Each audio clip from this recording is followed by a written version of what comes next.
एउटै कम्पनीमा husband wife काम गर्दा चाहिँ सँगै बिदा पाउनै गाह्रो के यो अर्काको देशमा। नमस्ते साथीहरू, होप हजुरहरू सन्चै हुनुहुन्छ होला। आज कति धेरै टाइमपछि चाहिँ हामी बुढाबुढीलाई सँगै बिदा दियो के, त्यही पनि 2 दिन के। क्या खुसी लागेको के मलाई त। जहिले काम काम अनि सँगै बिदा पनि नहुँदा त होइन, कहिलेकाहीँ त लास्टै झ्याउनै लाग्ने के।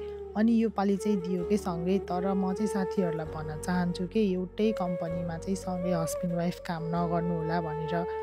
फेरि हाम्रो जस्तै दुःख हुन्छ है। धन्न यो अर्काको देशमा साथी भने नि, फ्यामिली भने नि सब थोक नै आफ्नो बुढा हो के।